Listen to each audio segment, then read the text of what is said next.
نحمده ونصلي على رسوله الكريم أما بعد فأعوذ بالله من الشيطان الرجيم بسم الله الرحمن الرحيم رب اشرح لي صدري ويسر لي أمري واحلل عقدة من لساني يفقهوا قولي۔ جاوید چودھری کا آرٹیکل ہے یہ 150 روپے لکھتے ہیں کہ میں نے 150 روپے کو ہمیشہ ایک ڈبل روٹی، چکن شاشلک کی ایک سلائی، جوس کے ایک گلاس اور ایک درجن کیلوں کی نظر سے دیکھا۔ میری نظر میں یہ ایک حقیر رقم تھی اور میں نے کبھی 150 روپے کو زیادہ اہمیت نہیں دی۔ آپ نے بھی کبھی 150 روپے کو زیادہ وقت نہیں دی ہوگی۔ 100 روپے، 200 روپے یا 400-500 روپے عموماً آپ کی گاڑی کے ڈیش بورڈ، کنسول باکس یا سیٹ کے دائیں بائیں چھوٹے بڑے خانوں میں پڑے ہوتے ہیں۔ اتنی ہے، اس سے زیادہ رقم آپ کی جیبوں میں بھی دھری رہتی ہوگی۔ ہر ایک کے بیگ پرس میں اتنے پیسے ہوتے ہیں اور آپ نے کبھی اس رقم کو سنجیدگی سے نہیں دیکھا ہوگا۔ لیکن آج سے مہینہ بھر پہلے میرے ساتھ ایک عجیب واقعہ پیش آیا اور مجھے زندگی میں پہلی بار محسوس ہوا کہ 150 روپے بھی بڑی رقم ہے اور یہ رقم کسی شخص کے لیے سردیاں گزارنے کا ذریعہ بن سکتی ہے۔ ہم لوگ عید الاضحیٰ سے پہلے مہنگائی پر پروگرام ریکارڈ کرنے کے لیے راولپنڈی کے راجہ بازار گئے۔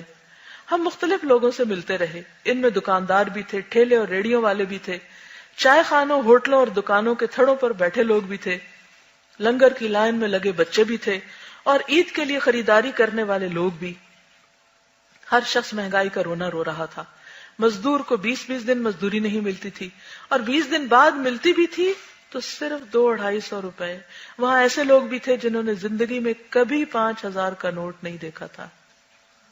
وہاں ایسے لوگ بھی تھے جن کی زندگی کی سب سے بڑی خواہش 10,000 روپے تھی۔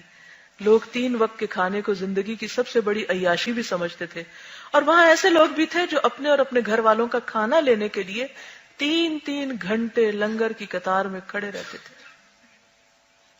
غرض ہر شخص غربت کی ایک دل خراش کہانی تھا اور یہ کہانیاں اسلام آباد سے صرف 3 کلومیٹر کے فاصلے پر پڑی تھی اور اسلام آباد کے باسی اپنے 10-10 کروڑ روپے کے گھروں میں بیٹھ کر یا کروڑ روپے کی گاڑی میں سفر کرتے ہوئے یا پھر 90 وزراء پر مشتمل حکومت جس کے ہر وزیر پر روزانہ 1 لاکھ روپے خرچ ہوتے ہیں، یہ سوچ بھی نہیں سکتی۔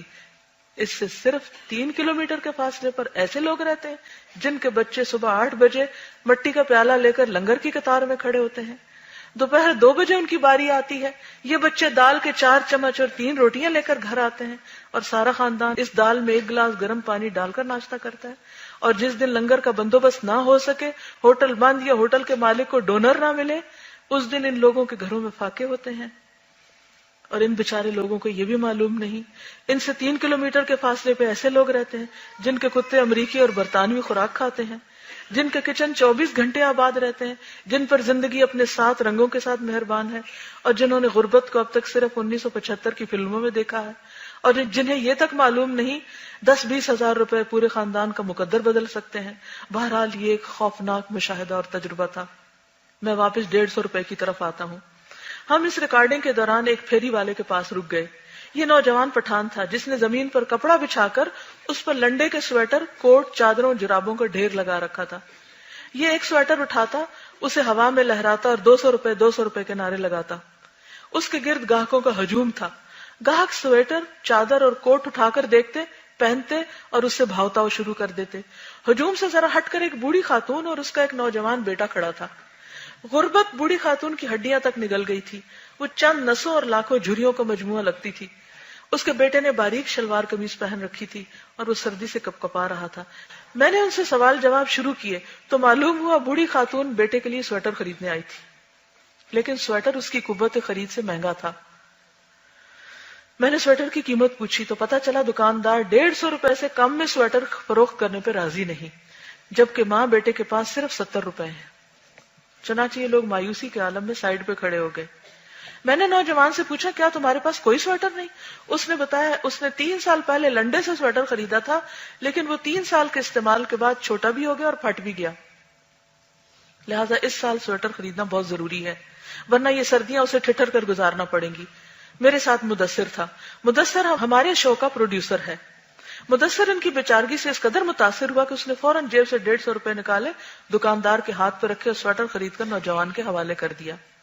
نوجوان اور اس کی ماں چند لمحوں کے لیے مبہوت ہو گئی اور انہوں نے مدثر کو ان نظروں سے دیکھا جیسے وہ فرشتہ ہو، اور اللہ تعالیٰ نے یہ فرشتہ صرف ان کی مدد کے لیے زمین پہ اتارا ہو۔ یہ منظر میری آنکھوں سے ہوتا ہوا دل میں اتر گیا۔ اس کے بعد میں جب بھی 150 روپے کو دیکھتا ہوں تو مجھے محسوس ہوتا ہے یہ فقط 100 اور 50 روپے کے 2 نوٹ نہیں ہیں، یہ اس ملک کے بے شمار لوگوں کی ٹوٹتی پھوٹتی اور بکھرتی خواہشوں کا سامان ہے۔ یہ 150 روپے لنڈے کا کمبل بن کر، سویٹر بن کر، جرابوں کے 10-20 جوڑے بن کر، لنڈے کے جاگرز بن کر کسی شخص اور ٹھٹھرتی منجمد ہوتی سردیوں کے درمیان ڈھال بن سکتے ہیں۔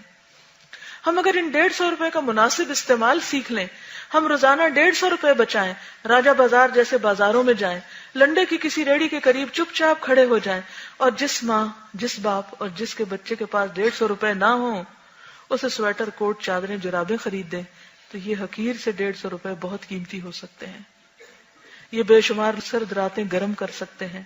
آج بھی راولپنڈی شہر میں ایسے سینکڑوں لوگ رہتے ہیں جو ٹھنڈے فٹ پاتھوں، منجمد پلوں اور برف کی سل کی طرح یخ سڑکوں پر گلی کے کتوں کو بغل میں دبا کر سونے کی کوشش کرتے ہیں، کیونکہ یہ کتے انہیں منفی سینٹی گریڈ میں حرارت دیتے ہیں۔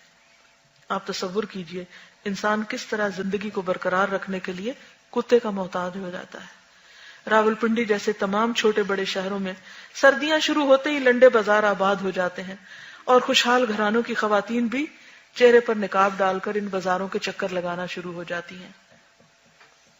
لیکن مہنگائی کیونکہ لنڈے بازاروں تک پہنچ چکی ہے، چنانچہ یہ خواتین بھی سارا سارا دن ان بازاروں میں دھکے کھا کر خالی ہاتھ واپس لوٹتی ہیں۔ آپ رات کے دوسرے یا تیسرے پہر اپنے شہر کی گلیوں، چوکوں اور چوراہوں میں گھوم کر دیکھیں، آپ کو وہاں زندگی کا ایک نیا پہلو دکھائی دے گا۔ آپ کو بے شمار لوگ کاغذ، پرانے کپڑے، لکڑی کے چھوٹے بڑے ٹکڑے اور پرانے ٹائر ٹیوب جلا کر آگ تاپتے دکھائی دیں گے۔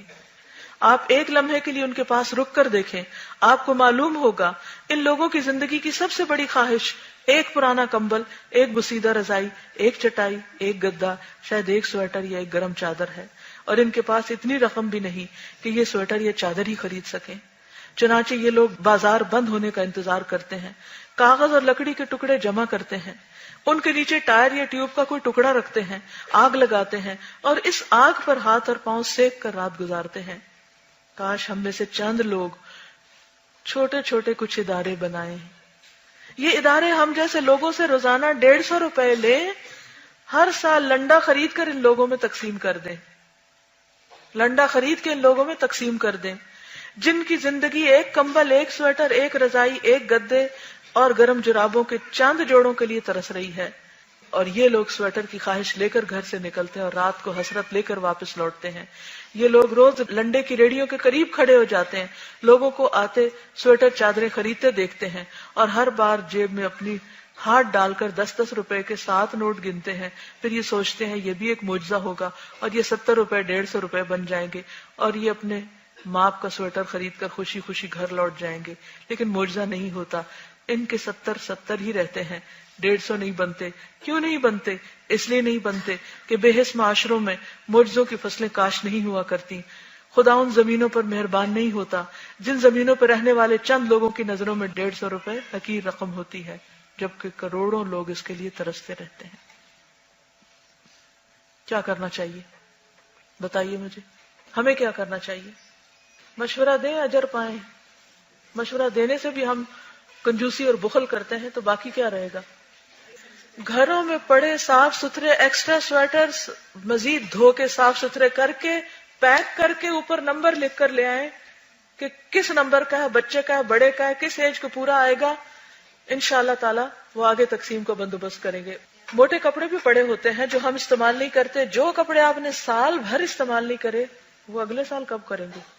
پیکنگ مجھے پتا ہے کینیڈا میں ہم نے کنٹینر پیک کیے تھے، بلیو می دن رات پیکنگ ہوتی تھی، اور والنٹیئرز آ جاتے تھے، لڑکے بھی آتے تھے، لڑکیاں بھی، الگ الگ پیکنگ ہو رہی تھی، اور کیونکہ اس میں یہ سارا کچھ دیکھنا ہوتا ہے کہ کس سائز کے ہیں، کس کے لیے کیا، کہاں کیا جائے گا، وسیع پیمانے پہ پھر کام ہوتا ہے۔ یہ سب لانے والے میں سے ہیں تو پھر آگے ان کو سنبھالنے والے بھی ہونے چاہیے۔ جزاکم اللہ خیرا۔ السلام علیکم ورحمۃ اللہ وبرکاتہ۔ سبحانک اللہم وبحمدک، نشہد ان لا الہ الا انت، نستغفرک ونتوب الیک۔